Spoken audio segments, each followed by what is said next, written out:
Okay, round two. Name something that's not boring. A laundry? Ooh, a book club. Computer solitaire, huh? Ah, sorry, we were looking for Chumba Casino.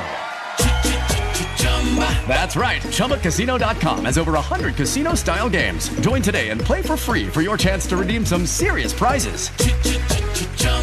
ChumbaCasino.com. No purchase necessary. Void where prohibited by law. 18 plus. Terms and conditions apply. See website for details. How would you like a 15% discount to my daily email, the stack of stuff, the show notes, discounts to the conference, all of that? All you need to do is text the word show to 33777. You'll get the annual subscription with a 15% discount to my daily email. You'll get the stack of stuff, the links to the show notes, discounts to the conference, and so much more. All you have to do is text the word show, SHOW, to 33777. Text show to 33777.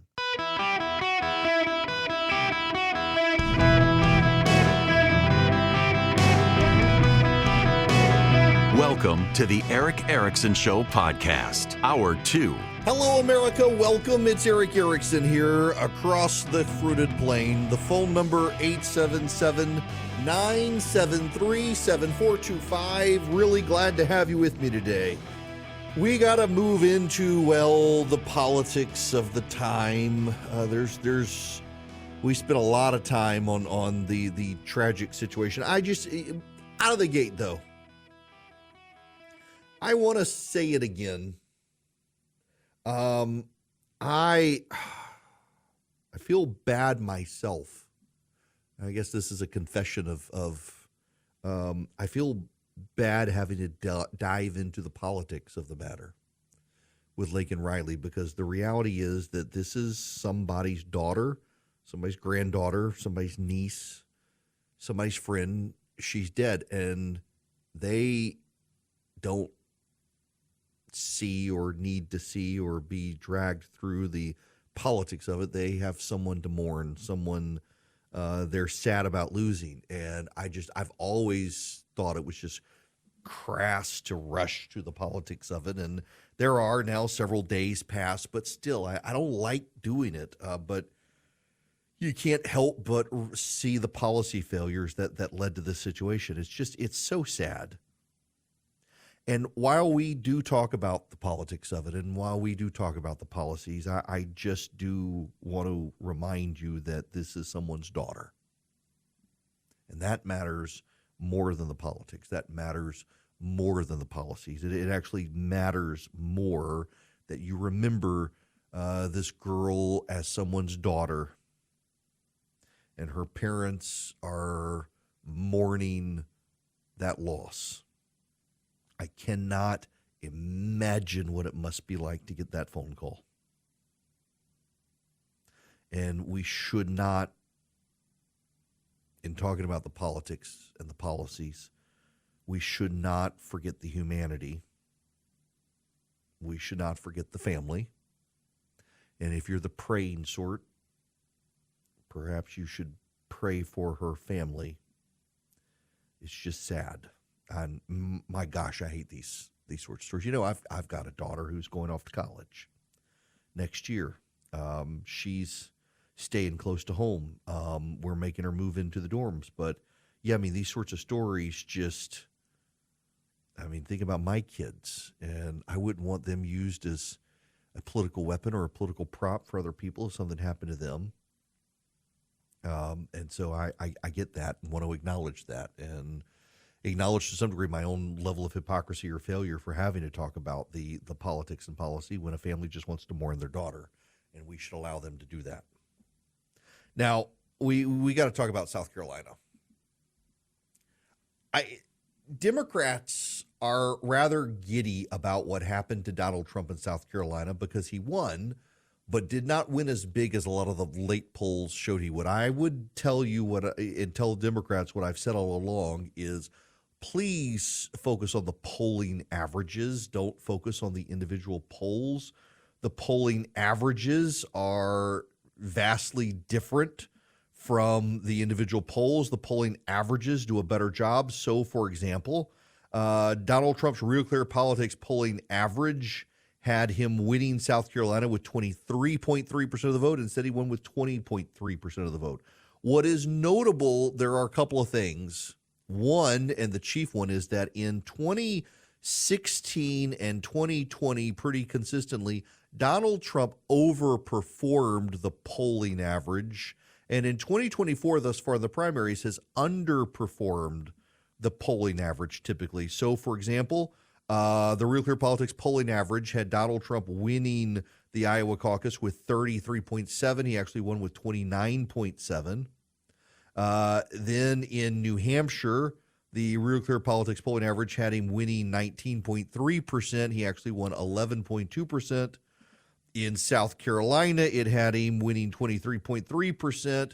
He actually won it with 20.3%. So he's underperforming for the first time. And Democrats are very giddy about this. Democrats are very giddy that Donald Trump is averaging about 42% roughly of the voter, or 40%. In 2016, I would point out to Democrats, in 2016, Donald Trump got fewer votes cast than any Republican nominee since modern primary processes began with Gerald Ford in 1976, and yet he still beat Hillary Clinton. I don't think Democrats or anti-Trump Republicans should look at his performance in the primaries in 2024 and extrapolate from that what's going to happen in the general election. Because were you to have done that in 2016, you would have concluded, as I did, which is why I'm saying don't do it, you would have concluded that Donald Trump would lose in 2016, and he did not. He won. Am I like the only person to have gone through 2016 and thought, gosh, I screwed this up. I got to figure out what's going on? Because I'm seeing so many people fall into the same patterns that they did in 2016, including a lot of Republicans who hate Donald Trump. They won't vote for Donald Trump, and they've concluded that because they won't vote for Donald Trump and they know other people who won't vote for Donald Trump, clearly there are enough people who won't vote for Donald Trump, therefore he's going to lose. I don't know that you can do that, particularly when he's so decisively ahead of Joe Biden in so much polling. There are warning signs for the GOP. Donald Trump lost Beaufort County in South Carolina. Now, that may seem like nothing to you. I'm not on the radio in Beaufort County, but I have this massive live stream audience in Hilton Head that listens every day online, and that's Beaufort County. It's very military, Beaufort County is. A lot of retired Republicans, a lot of military, and Donald Trump should not have lost Beaufort County, but he did, to Nikki Haley. That's a warning sign. He also lost the suburbs of Charleston to Nikki Haley. He lost the Columbia area to Nikki Haley. Those things really do matter. Now, you can be dismissive of it, but you shouldn't be dismissive of it, because where Nikki Haley won in New Hampshire and in Iowa and in South Carolina, more so because of the caucuses, look at New Hampshire and South Carolina, the counties that Nikki Haley put up and won are the counties that the GOP normally does okay in. And the fact that Nikki Haley beat Donald Trump there does suggest some level of vulnerability in the general election. So Nikki Haley won Richland County, 57%. That's the Columbia area. She won Beaufort County. That's Hilton Head. She won that 55%. And she won Charleston, up down the coast. She won Charleston 61-37. Now, Charleston is more Democrat. Now, before you say, but Mr. Erickson, it was all the Democrats. She won all the Democrats. 70% of the voters who voted were registered Republicans. So she certainly benefited by having crossover vote, but you can't just say she only won the Democrats, because that's not true. And the big red flag is Beaufort County, South Carolina. That's highly Republican county there. It's the Hilton Head area. It's military, it's retirees, it's the Marines, and Trump lost it. However, that extrapolation only goes so far. Because in 2016, Donald Trump didn't do very well in suburban areas, and he still beat Hillary Clinton. And the issue is going to be the fundamental personalities of 2024. Trump and Biden, you Republicans and Democrats both may hate me for saying this, but like on entitlements and things like that, Joe Biden and Donald Trump are not that far removed. Both are more protectionist than Nikki Haley. Both are more in favor of bringing back reimportation of domestic trade and manufacturing than Haley. Neither of them want to fix entitlements. They want to protect entitlements, things like that. And the big differences between the two are going to be on personality. The warning signs for Republicans are that, yeah, Trump is showing, even in the primaries, weakness among a set of Republican voters he may not be able to get back, and they will matter in the general election, particularly in suburban areas. But the warning sign for the Democrats is that the pattern that's shaping up for Trump and all the warning signs is an echo of 2016, and he beat Hillary Clinton despite those things. There's this real level of confidence among those who hate Donald Trump that he can't win in 2024. And I may not care for the guy, but I see a clear path to victory for Donald Trump in 2024 that his critics on the right and the left just refuse to want to acknowledge. Do I think that he is the underdog? Yeah, despite all the media narrative that as an incumbent of such unfavorable popularity, Joe Biden is the underdog and Trump has all the advantages. I don't think that's the case, because incumbency has advantages and money has advantages, and Joe Biden is the incumbent with a lot more money than Donald Trump. And so I do suspect that states like Nevada and Wisconsin and Pennsylvania and Michigan, that they will all trend ultimately to Joe Biden. But I also think Donald Trump has some real advantages, and they shouldn't be underestimated by anybody. Here's the thing. Let's take the swing states right now. The swing states right now are Nevada, Arizona, Wisconsin, Michigan, Pennsylvania, and Georgia. I think Donald Trump wins Georgia. I think Donald Trump wins Georgia because of Laken Riley, frankly.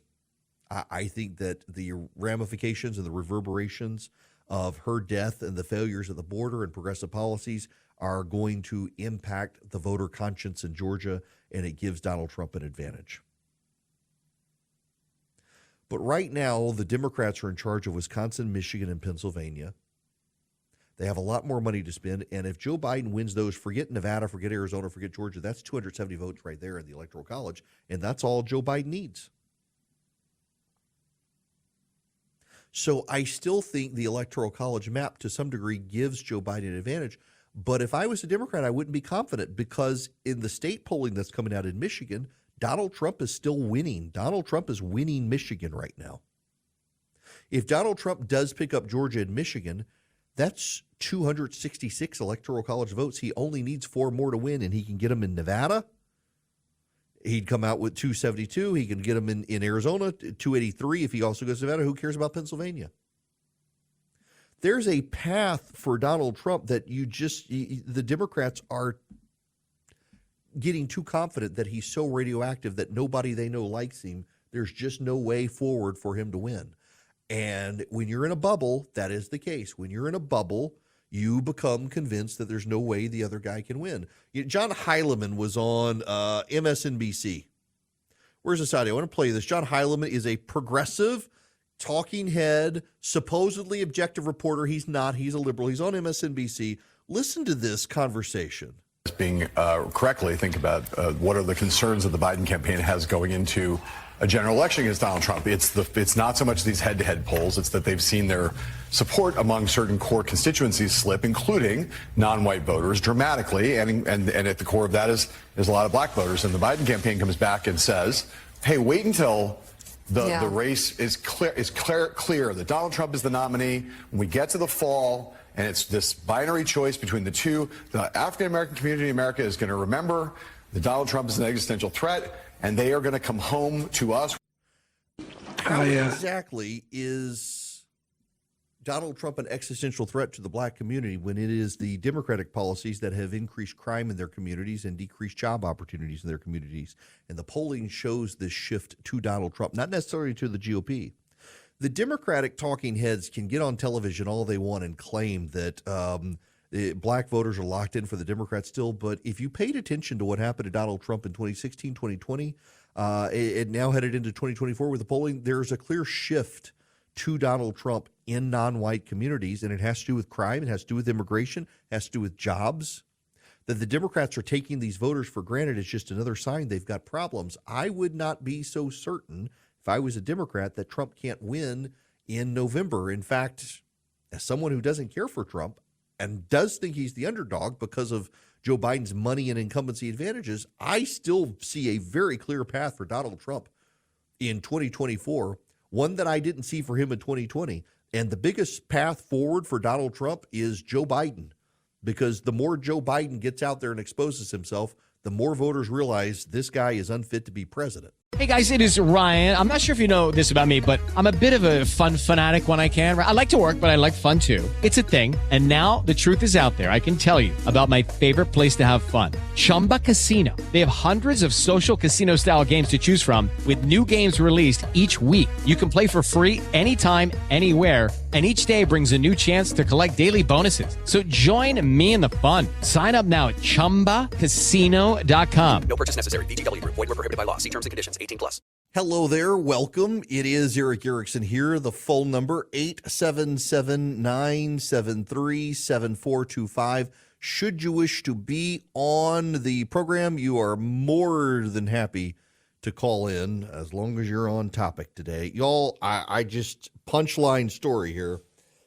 Next Tuesday and Wednesday, your host will be missing, and your prayers are appreciated. I have to chaperone a group of 8th and 9th graders through Washington, D.C. Now, the punchline to all of this is that we're expecting a government shutdown on Monday. So everything's going to be closed. Or you know how the Democrats operate in a government shutdown. They shut down all the parks. They shut down the museums. They shut everything down. So we're not going to be able to go see anything if they operate by standard procedure. We won't be able to get into the monuments even. They'll block that. It could be a miserable, I mean, it's going to be a miserable experience anyway. Let's be honest here. It's a bunch of 8th and 9th grades on a bus trip to D.C. Now, that being said, I'm also your host, and I do have security issues when I go to D.C., so I get to stay at a nicer hotel, and my kid and I are flying. We're not going to take the bus trip. I got to be up there. I'll do my show from Washington on Monday, and then we're on like a 6 a.m. flight back to Atlanta on Thursday, so I'll be in studio doing my show next Thursday. But on Tuesday and Wednesday, it is nonstop, minute-by-minute programmed, like 8 a.m. to 7 p.m. every day. There's programming. I'm trying to see if the Speaker of the House will say hey to the kids on Wednesday when we tour the Capitol, but he may be tied up with government shutdown negotiations. I have no idea. What a crazy, crazy, crazy thing in timing that it's going to be. My goodness gracious. Prayers are appreciated. At least I get a nice hotel. Folks, so many people I know are disheartened that the country seems to have forgotten the importance of citizenship. They wonder how a strong sense of citizenship might be revived. My friends at Hillsdale College have produced a free online course on the topic, American Citizenship and Its Decline. It's taught by historian Victor Davis Hanson. Yes, that Victor Davis Hanson. The course traces the history of citizenship. It explains how it's undermined in America today by open borders, by identity politics, by the administrative state, and by globalization. Americans taking the course get a deeper insight into the connection between citizenship and freedom, an insight they can share with their family members, their friends, their neighbors. Hillsdale's free online courses are an important component of Hillsdale's mission to reach and teach increasing millions of people on behalf of liberty and the American way of life. You don't actually have to go to Hillsdale like a monastery for the conservative mind. You can actually get their online courses and learn from the stewards of American constitutionalism at Hillsdale College. Sign up today for Hillsdale's free online course, American Citizenship and Its Decline. Go to ericforhillsdale.com today. That's Eric, E-R-I-C-K, for Hillsdale.com. Start your free course today at ericforhillsdale.com with Victor Davis Hanson, y'all. Judy was boring. Hello. Then Judy discovered ChumbaCasino.com. It's my little escape. Now Judy's the life of the party. Oh, baby, mama's bringing home the bacon. Whoa, take it easy, Judy. The Chumba life is for everybody. So go to ChumbaCasino.com and play over 100 casino-style games. Join today and play for free for your chance to redeem some serious prizes. ChumbaCasino.com. No purchase necessary. Void where prohibited by law. 18 plus terms and conditions apply. See website for details. Hello and welcome. It is Eric Erickson here across the nation. The phone number 877-973-7425. I want to go take a phone call real quick. Ava is calling. Welcome to the show. How are you? I'm doing well, thank you. How are you? Great. I just have a comment. I am a resident of Oconee County, Georgia, right outside of Athens. And I want to say that I'm absolutely heartbroken about this tragic death of this beautiful young woman. And obviously, the immigration is a huge problem, but there's another problem too. Crime in Athens in general is out of control, in my opinion. And my daughter, who is the same age as this young woman, was accosted at 11 o'clock in the morning on the streets of Athens going to lunch. Just non-provoked, nothing. In my opinion, the DA, Gonzalez, has been an epic failure. And the citizens of Georgia, we have to do a better job protecting our children. This is just, it's just heartbreaking. It's just heartbreaking, and that's my comment. Well, first of all, thanks for calling. And second, I have a number of friends whose kids at University of Georgia have been victims of crime in the last year or two. It really, crime there has really escalated. It used to be when I was in college and law school and even going to football games and the like up there, you didn't feel unsafe in the downtown area, the Broad Street area stuff. And now I know so many people who've been victims of crime there in just the last couple of years. And my kid wanted to go. She looked at Georgia Tech. She really wanted to go to Tech. She had some terrible experiences there, decided not to. She started looking at the University of Georgia. But she knows so many kids from her school who are there now in college who feel unsafe. She decided she didn't want to go. So I'm fortunate she's decided to stay close to us and go to my alma mater. But at the same time, the stories she's heard were deterrents to her wanting to go to the University of Georgia. She did not want to stay local. She wanted to go somewhere. And UGA has a fine engineering program. Don't shoot me, Georgia Tech people. Don't shoot me. But they do. And Athens has been a nice place. But this has been a choice of the voters there, particularly the white progressives who have turned it into a progressive enclave. They have voted for this. And unfortunately for people like Ava and her family in Oconee County, which is tied into that judicial circuit, they're dragged down by it. And the only thing that will change it really is the voters. The voters have got to change this. And the voters at Athens, Clark County, it should be a wake-up call for them. That their laxity in wanting to have criminal enforcement, their promotion of what they consider the intersectionally woke victims and the oppressed, well, a girl is dead because of the policies that the people of Athens voted to put into place through the politicians they put in place. And that may be too crass or blunt for you, but it's the God's honest truth. The voters in Clark County are the ones who voted to put Deborah Gonzalez in place. The voters in Clark County are the ones who voted to put in place a mayor and county commission that have elevated sanctuary city status in defiance of state law. They're the ones who ultimately did this, and sadly, it's someone else's daughter, a family that's not from there, that didn't vote for their policies. Their daughter is dead because of those policies. They're paying the price for the voters. And too many college kids who show up at the University of Georgia, who don't live there, who don't vote there, they pay the price, and they're victims of crime. And that's just that's real world blunt talk for you people in Clark County. Y'all voted for these people who did this. Y'all voted for these people who put these things in place, these policies. Y'all voted for the people who turned a blind eye and didn't enforce arrest warrants and didn't prosecute the law and didn't aggressively crack down. Y'all voted for it. You have an opportunity this year to change your minds and vote otherwise. But it's ultimately on the voters who vote. We get the government we vote for.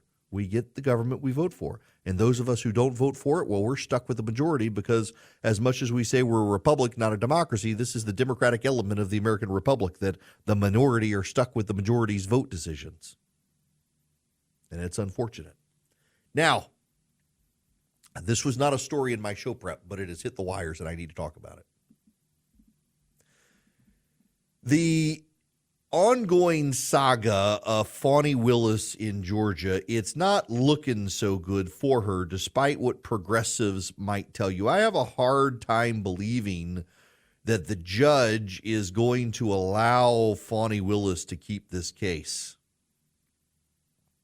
In court today, attorneys for Donald Trump are calling it disingenuous for Fulton County prosecutors to protest their use of cell phone records in a push to oust Fani Willis.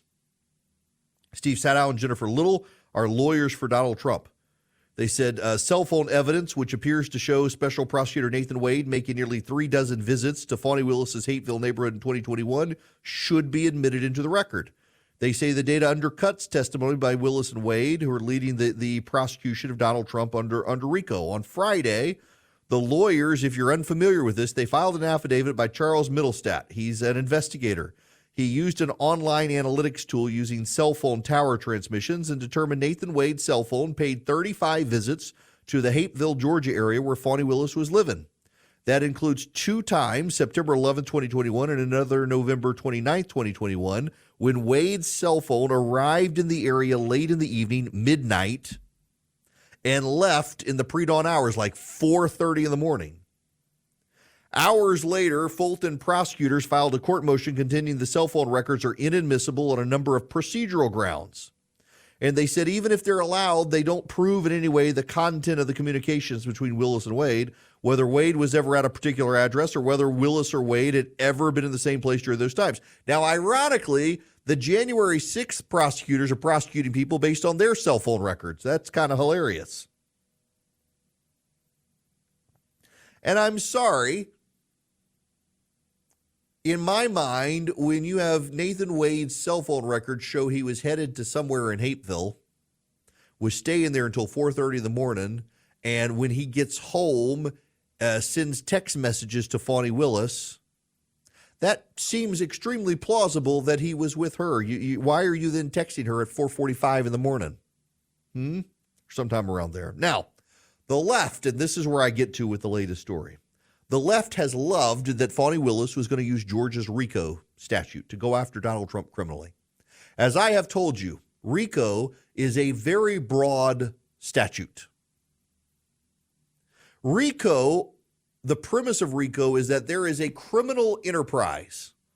And while a bunch of people may do separate, unrelated acts, if all of those acts are done to advance the criminal enterprise that they share in common, they can all be charged together and charged for engaging with each other's crimes. And they've loved it. The left has loved that this is how Fani Willis is getting Donald Trump, that he may not have been involved in all these other things, but because the criminal enterprise was to get Donald Trump to overturn the election through any means possible, well, they can catch Donald Trump for some idiot doing something stupid in South Georgia that was completely unrelated, but part of the criminal enterprise to overthrow the election. They loved it. Well, they hate RICO now. The New York Times has this big lament about RICO and the Stop Cop City movement. And they highlight the poor case of Timothy Bilodeau, 26 years old. He's going to be charged under RICO. He's from Boston. You see, outside of Atlanta, there's a police training facility they're building, and the left has called it Cop City, and they want to stop it. This has not gotten a lot of national news except when it's sympathetic to the terrorists. See, there's a contractor who is building this police training facility. This facility is on some property owned by the city of Atlanta in a neighboring county. And this facility that's going to be built is going to train police officers, emergency technicians, EMT. It's going to train firefighters. And the left is all upset about it. After George Floyd, they got organized to stop it. For Timothy Bilodeau, 26 years old, who had flown in from Boston, the fight that began in 2021 has gained new urgency after state troopers killed a protester in a shootout in the forest weeks earlier that also wounded an officer. The Antifa protester shot a police officer. The police officers opened fire and killed the protester. On the day Mr. Bilodeau headed in, there was another fiery confrontation. A crowd marched to the development site where some protesters threw fireworks and Molotov cocktails, setting equipment ablaze. The police arrested nearly 24 protesters, including Mr. Bilodeau. As Mr. Bilodeau saw it, he was taking a principled stand against the destruction of the forest. The prosecutors have charged him and 22 others with domestic terrorism, and all 42 people involved in the demonstrations against the police training facility have been charged under Georgia's domestic terrorism law, making for one of the largest cases of its kind in the country on a charge that is rarely prosecuted. Not only that, they're charging him under RICO. Mr. Bilodeau, a tech consultant, says it's chilling. It's a devastating threat to all people who are advocates or activists for the well-being of our planet or climate or communities. No, it's not. You people, some of those people firebombed a fire department. Others firebombed a child center because it was built by the same contractors building this. People have shown up in churches to harass the people who are the contractors building the police training facility. Now, Mr. Bilodeau may have been not a single one of those people, but he was involved in the overarching protest, and guess what? They're going to use RICO to tie them all together. Chris Carr is the attorney general in the state. He's pursuing charges under the state's racketeering law. Mr. Bilodeau and 60 others are facing racketeering charges, with prosecutors describing them as part of an anarchist, anti-police, and anti-business extremist organization that conspired to block the training facility. The first trial in the racketeering case could start in the coming weeks. Now, the New York Times and progressive publications, and by the way, there's a big story of the New York Times we got to get to here in a little bit. The New York Times and others have downplayed what these progressives have done, and maybe this particular guy was not involved. Doesn't appear he would have been in the timeline.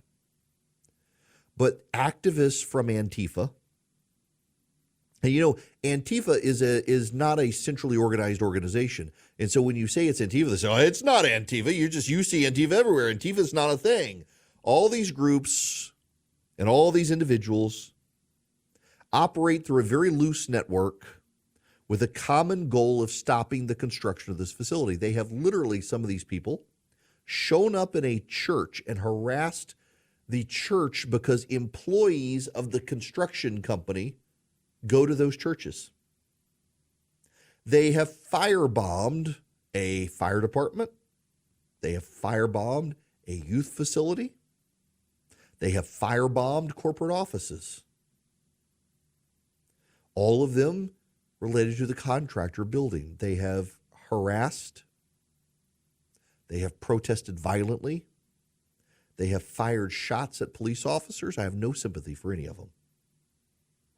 They claim to be victims. They claim that they're innocent. They claim they're just there to protest for the environment. They're peaceful protesters. If they're peaceful protesters, why do people keep getting firebombed? Why are police being shot at? Why have they booby-trapped the area? There's a story we'll get to about how the progressive takeover of the New York Times, a lot of progressives are now in charge of editorial desks, and you see a clear sympathy in this story of the New York Times towards these domestic terrorists. How dare they charge them with domestic terrorism? How can they not? What they're really upset about is that Republicans, unlike Democrats, actually take law and order seriously and are cracking down on them, and they should. They absolutely need to. I have no sympathy for these people. They should all be thrown in jail. And good for the Attorney General in the state of Georgia for prosecuting them aggressively. Somebody needs to prosecute them aggressively. Somebody needs to shut this down. And that facility absolutely, fundamentally needs to be built. And maybe, just maybe, we finally can get it built. Now, some of you just want a computer built. And you want to go to Vision Computers if you need a computer built. Now, here's the thing. Listen, there's one of you out there who has this concern that you have your macros set up on your computer. Just so if y'all don't know what macros are, I'm not talking to you. But one of you out there right now, you need a new computer. And you're horrified that your computer is set up just so, with your macros the way they are, with your folders the way they are, your files arranged on the desktop the way they are. Yeah, your Windows system is set up precisely the way you want it, and it took you time to get it there, and you need a new computer, but by God, you don't want to get a new computer because it'd mess it all up. You should go to Vision Computers. They can help you transfer everything over the way you've got it. keep you set up the way you are so you don't miss any downtime, and you don't have to relearn, and you don't have to reconfigure. The rest of you, Vision Computers can build your laptops, your desktops, your gaming PCs, your workstations, your servers, whatever you need. And then they're your tech support. So if something's not working the way you want it to work, or you have a question about something, you call Vision Computers and say, hey, I got a question about this, and Vision Computer takes care of it. My son the other day, he needed a USB-C connection, but he didn't know if his computer had a USB-C connection. And I told him, you tilt it forward and you look, and you can find the port. My son did not do that. He called Vision Computer. They told him not only where the port was located on the back of his computer, but what it would power and everything. He was so set up, he called them. I'm like, kids, don't bother them. Just tilt your computer forward, look for the port. No, he called them. But in less than 15 seconds, they not only had him on the way, they told him exactly where on the back of his machine the port would be for him to find, because he's terrible at finding stuff. But nonetheless, I digress. They can do this for you too, or for your business. VisionComputers.com or 404-COMPUTE. Call Vision Computers at 404-COMPUTE. Tell them I sent you. They'll save you even more money. 404-COMPUTE, anywhere nationwide. Step into the world of power, loyalty, and luck. I'm going to make him an offer he can't refuse. With family, cannolis, and spins mean everything. Now, you want to get mixed up in the family business. Introducing The Godfather at ChumbaCasino.com. Test your luck in the shadowy world of The Godfather slot. Someday, I will call upon you to do a service for me. Play The Godfather now at ChumbaCasino.com. Welcome to the family. VGW Group. No purchase necessary. Void where prohibited by law. See terms and conditions. 18+. Hello there. Welcome. It is Eric Erickson here. The phone number 877-973-7425. Y'all, time again, we have to talk about President Biden. He's done it again. I don't know why the White House keeps letting him be in public. I mean, they have to. He's the president. Never helps him when he does. Here, this is Joe Biden from the White House. I've spent a lot of time with Xi Jinping, someone whom I have a great deal of difference with. And I was, when I was vice president, my president told me that he wanted me to get to know Xi Jinping because it was clear he was going to be the head of Russia, of China, and we were having problems with Russia at the time and other countries as well. And so what he said was, get to know him. He's going to be there. And he couldn't because he was the president. He couldn't travel. So I traveled 17,000 miles with him throughout the country, our country, and in China as well. We were on the Tibetan Plateau, and he turned to me and he said, can you define America for me? And this has been documented, it's real. I looked at him, I said, yes, I can, in one word. He looked at me and he said, what's that? And I said, possibilities. 17,000 miles. No, you didn't. And the Democrats just say, well, it's a stutter, it's a stutter, it's a stutter. I think it's his mind, not a stutter, y'all. With the Lucky Land Slots, you can get lucky just about anywhere. This is your captain speaking. We've got clear runway and the weather's fine, but we're just going to circle up here a while and get lucky. No, nothing like that. It's just these cash prizes add up quick. So I suggest you sit back, keep your tray table upright, and start getting lucky. Play for free at LuckyLandSlots.com. Are you feeling lucky? No purchase necessary. Void where prohibited by law. 18+ terms and conditions apply. See website for details.